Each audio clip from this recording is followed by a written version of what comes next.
श्री गुरुभ्यो नमः। श्री महागणाधिपतये नमः। गुरुब्रह्मा गुरुविष्णु गुरुदेवो महेश्वरः।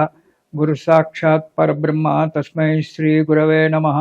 हरितसगोत्रोत्पन्नं हरिभक्तिपरायणं शंकर गुरुवरेन्द्र चरणं शरणं प्रपद्ये।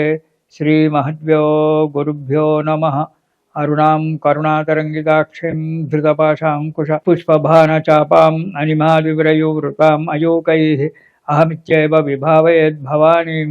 ఓం శ్రీమాత్రే నమః. ప్రేక్షకులకు రాబో నూతన సంవత్సరం యొక్క శుభాకాంక్షలు. ప్రతి మాసం మనం చెప్పుకున్నట్టుగానే ఈసారి కూడా మాస ఫలితాలు మీనరాశి. ఈ రాశి వారికి జనవరి నెలలో ప్రతి పనిలో ఆటంకాలు ఉంటాయి, చాలా జాగ్రత్తగా అడిగేయాలి. బంధుజనం చేత, ఇంట్లో ఉన్నటువంటి ఒక జనం చేత వైరం ఏర్పడేటువంటి ఒక యోగం కనబడుతూ ఉంది. కాబట్టి మాట్లాడేటప్పుడు చాలా జాగ్రత్తగా మాట్లాడండి. ఎప్పుడు విచారంగా ఉంటారు, మనశ్శాంతి లేకుండా ఉంటారు. మీరు మనశ్శాంతిగా ఉండరు, ఎదుటి వ్యక్తిని మనశ్శాంతిగా ఉండనియరు కూడా. రుణబాధలు పెరిగిపోతూ ఉంటాయి. ఇతరుల సహాయ సహకారాలు పొందడం జరుగుతూ ఉంది. ప్రతి పనిలో కూడా ఆటంకాలు ఏర్పడుతూ ఉంటాయి. అనాలోచితమైన పనులు చేయడం వల్ల డబ్బు నష్టపోవడము, అది వేరే వారి మీద పెట్టడము మీ అభ్యాసం. కాబట్టి మీరు నష్టపోతారు, ఫలాని వ్యక్తి వల్ల నేను నష్టపోయానని చెప్పి వేరే వారి మీద నింద మోపుతూ ఉంటారు. అలాంటి పనులు చేయకుండా ఉండడం చాలా మంచిది. దానివల్ల సంఘంలో విలువ పోవడం అనేటువంటిది జరుగుతూ ఉంటుంది. అంతేకాకుండా మీరు ఈ నెలలో మీడియేటర్గా ఎక్కడ కూడా ఉండకండి. మధ్యవర్తిత్వం కనుక చేసినట్టయితే దానివల్ల చేయని తప్పుకు శిక్ష అనుభవించవలసి వస్తుంది, కటకటాలు లెక్క పెట్టవలసి వస్తుంది. జాగ్రత్త. దానికి తోడు చేసేటువంటి ఒక కార్యక్రమంలో మోసపోయేటువంటి ఒక ఆస్కారం కూడా ఉంది. కాబట్టి మీడియేటర్గా ఎక్కడ కూడా పని చేయకండి. ఇతరులతో కొత్త వారితో స్నేహం చేసేటప్పుడు చాలా జాగ్రత్తగా ఉండండి.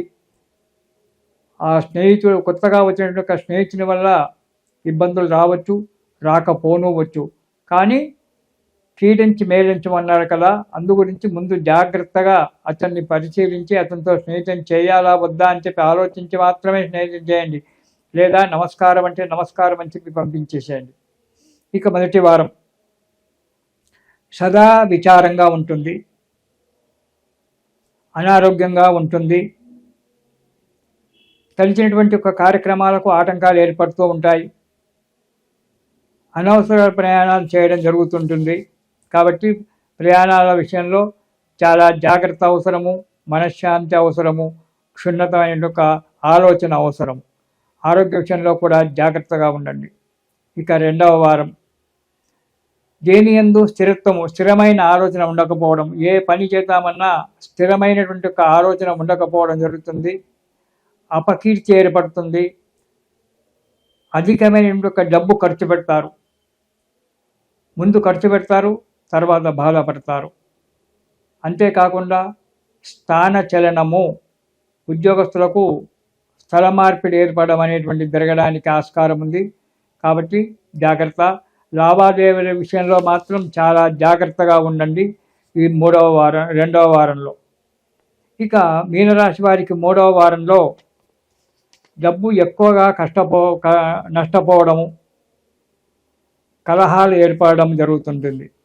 నేత్ర సంబంధమైనది కంటి జబ్బులు రావడానికి ఆస్కారం ఉంది. కాబట్టి కొంచెం జాగ్రత్తగా ఉండడం చాలా మంచిది.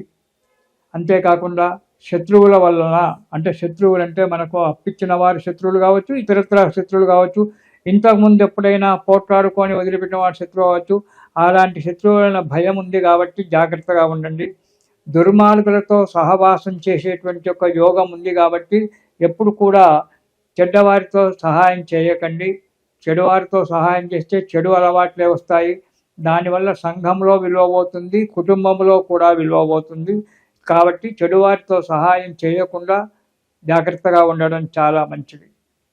ఇక జనవరి 4వ వారంలో మీనరాశి వారికి అపకీర్తి, సంఘంలో మంచి పేరు ఉన్నటువంటి ఒక పేరు కాస్త వెళ్ళిపోతుంది, అపకీర్తి ఏర్పడుతుంది, రుణ బాధలు పెరిగిపోతాయి. రుణ బాధలు అంటే అప్పిచ్చిన వాళ్ళు వచ్చి ఇంటి ముందు కూర్చొని ఇస్తావా చస్తావా అనేటువంటి దానికి వస్తారు. కాబట్టి జాగ్రత్త. ఆదాయం తగ్గిపోతుంది, ఆర్థిక పరిస్థితి తగ్గిపోతుంది, మనశ్శాంతి లేకుండా ఉంటుంది, ఇరుగు పొరుగు వారిచే మిత్రులచే చీవాట్లు తినడం జరుగుతుంది.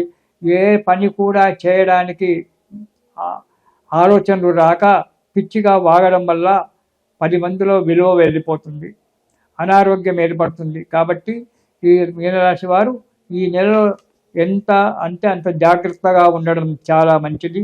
ఈ రాశివారు ప్రతిరోజు కూడా కష్టం అనుకోకుండా విష్ణు సహస్రనామ పారాయణం రోజుకొకసారి చేయండి. ఉదయం కానీ సాయంకాలం కానీ మీకు సమయం ఉన్నప్పుడు ఆ విష్ణు సహస్రనామ పారాయణం చేయడం వల్ల ఈ కష్టాల నుంచి గట్టెక్కి సుఖంగా ఉంటారు. సంతోషం. ఇది శుభం. అందరికీ నూతన సంవత్సర శుభాకాంక్షలు. సర్వేషాం సమస్త సన్మంగళాని భవంతు.